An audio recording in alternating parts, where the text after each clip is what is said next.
দেখুন, আমি আপনাদের সামনে একটা কথা স্বীকার করতে চাই। আমি কোনো অটোমোবাইল ইঞ্জিনিয়ার নই, আর না আমি ইঞ্জিনিয়ারিং নিয়ে পড়াশোনা করেছি। পাড়ার লোকেরা যেটা বলছিল সেটাই সত্যি। আমি একজন মেকানিক, কাতি একটা গ্যারেজে কাজ করি।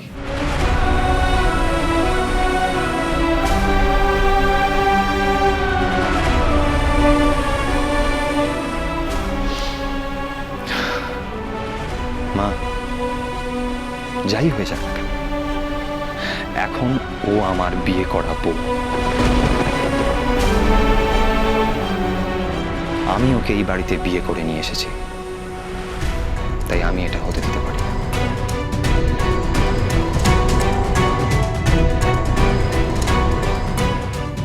দেখো একবার, টিয়ার দাদা বৌদিদের মুখটা একবার দেখো মা, কতটা অসহায় একটা সিচুয়েশনের মধ্যে ভেসে আছে। কেন? শুধুমাত্র ওরা গরিব বলে। ওরা গরিব বলে ওদের মিথ্যেটা এত বড় করে আমাদের সামনে উঠে আসলো মা। আজ যদি ওরা বড়লোক হতো, তখন দেখতে ওদের মিথ্যেটাও না টাকার গন্ধের তলায় চেপে যেত। আজ যদি ওরা দেবের বউয়ের মতন বড়লোক হতো, তখন কি আমরা ভাবতাম? আমরা কি ভাবতাম টিয়া শিক্ষিত না অশিক্ষিত, ও চাকরি করে কি করে না? ভাবতাম না মা। ভাবতাম? বলো বাবা, ভাবতাম? আমরা কেউ ভাবতামই না। আসলে টাকা সবকিছু বুড়িয়ে দিত, সব ফু মেরে উড়িয়ে দিত। আমরা সত্যি করে, ঠিক বলেছিস, আমরা আমরা ভাবতাম না। আমরা কোনো কথা বলিস না মা। রাজু, আমরা অন্যায় করেছি সত্যি গোপন করে। তার জন্য কোথায় লেখা আছে, কোথায় লেখা আছে যে অন্যের অন্যায় কমে যায়, তার ওজন কমে যায়, সেটা ন্যায় হয়ে যায়? ওরাও অন্যায় করেছে রাজু। তুমি তোমার ছেলেকে বলো যে বউয়ের হয়ে সালিশি না করতে। এখনো ঘর সংসার শুরু করেনি, এখনই মাকে জ্ঞান দিচ্ছে রাজু। না না মা, আমি তোমায় জ্ঞান দিচ্ছি না, বিশ্বাস করো। আমি শুধু তোমায় বোঝানোর চেষ্টা করছি যে টিয়া আজকে যে মিথ্যে কথাগুলো বলেছে, একদিন যে সেগুলোই সত্যি হয়ে যাবে না, সেটা কে বলতে পারে? জীবন তো থেমে থাকে না, বলো। জীবন কাকে কখন কোথায় নিয়ে গিয়ে দাঁড় করাবে আমরা কেউ বলতে পারবো না। আজকে টিয়ার মিথ্যেগুলো কালকে সত্যিও তো হতে পারে।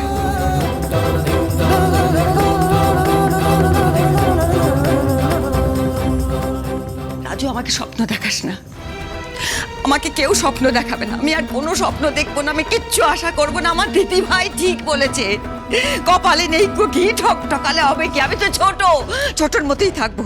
না না, আমি মানি না। আমার চাই না এরকম বৌমা। একে দূর কর এখান থেকে। আমি মানি না বিয়ে, আমার বৌমা দরকার নেই। আমি দোষ করেছি, আমি স্বীকার করছি। হয়তো মিথ্যে কথাগুলো আমি নিজের মুখে বলিনি, কিন্তু সেগুলোতে সাহিত্য দিয়েছি। সত্যি না বলা আর মিথ্যে বলা একই।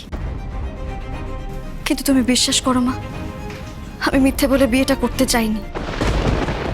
এই অন্যায়টা করার পর থেকে আমি ভেতর ভেতর মরে যাচ্ছিলাম। আমি সব সত্যিটা বলার জন্যই ওপর থেকে ছুটে নিচে নেমে এসেছিলাম, কিন্তু আমার কপালটাই খারাপ। আমি তোমাকে সব সত্যিটা বলার আগে অন্যের মুখ থেকে তুমি সব সত্যিটা জেনে গেলে। আমি দোষ করেছি। তুমি যদি তার শাস্তি হিসেবে আমাকে বাড়ি থেকে বেরিয়ে যেতে বলো, আমি বেরিয়ে যাব। শুধু একটা কথা বলতে চাই, তুমি যেরকম বৌমা চেয়েছিলে আমি সেরকম বৌমা হয়ে হয়তো আসতে পারিনি। আমার একটা সুযোগ দেবে মা? তুমি যেরকম বৌমা চাও, যাকে নিয়ে তুমি গর্ববোধ করবে, আমি সেরকমই হয়ে যাব।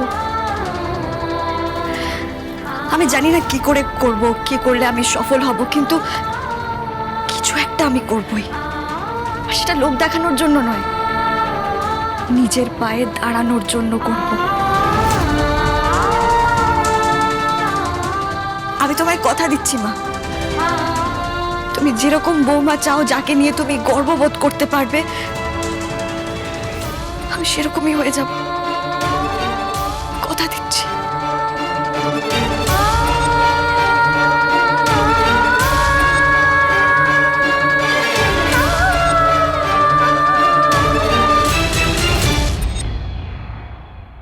খুব ভালো বলেছে বৌমা, খুব ভালো বলেছে। খুব ভালো বলেছো বৌমা, খুব ভালো বলেছো। এখানে ভাষণ দেওয়ার প্রতিযোগিতা চলছে, হাততালি দেওয়ার তোড়জোড়। খুব ভালো বলেছো। প্রিয়া, আমি জানি তোমার মাথাটা কতটা গরম হয়ে আছে। আমি না না, তুমি জানো না, তুমি জানো না আমার মাথা গরম কখন হয়, আমি কখন অপমানিত বোধ করি। তুমি জানো না তোমার প্রিয়া কখন কষ্ট পায়, কখন তার বুক ফেটে যায়, কখন কখন সে কুমড়ে কুমড়ে কাঁদে, কখন অভিমান করে। তুমি কিচ্ছু জানো না, কোনোদিন তাকিয়ে দেখো নি। তুমি যখন এত বছর কথা বলনি, এখনো বলবে না, বলবে না আমার অপমান হয়েছে, তো আমার মান সম্মান খুঁয়েছে, আমাকে লড়তে দাও। কই তখন তো বলনি, যখন তোমার বৌদি মান সম্মান একবার ধুলোয় মিশিয়ে দিল। কেন? সে তো আমাদের পরিবারের লোক, আমার পরিবারের লোক না, আমার ভাসুর ঠাকুর, আমার যা। তারা কেন পাড়া প্রতিবেশীর সামনে আমাকে অপমান করলো? ইচ্ছে করলে তার গায়ে ঝাল মেটানোর জন্য আমাকে ঘরে ডেকে জুতো পেটা করতে পারতো।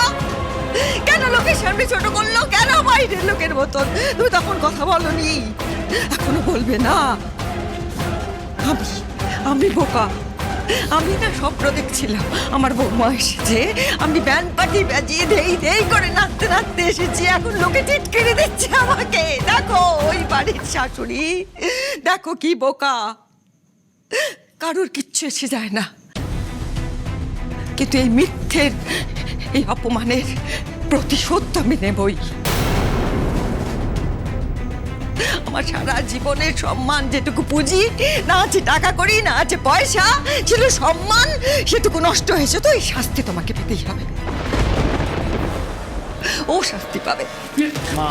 কি করছো এখানে দাঁড়িয়ে? তোমাকে দেখলে আমার অপমানের জ্বালা আরো বেড়ে যাচ্ছে। তুমি বেরো। কি করছো? আমাদের বাড়ির বউ রাজু, বউ প্লিজ এটা করো না, আমরা এখন মিটিয়ে নেবো। একদম চুপ। আজকে যে আমার সামনে আসবে সে কিন্তু আমার শত্রু। আমি সারা জীবন তার মুখদর্শন করবো না।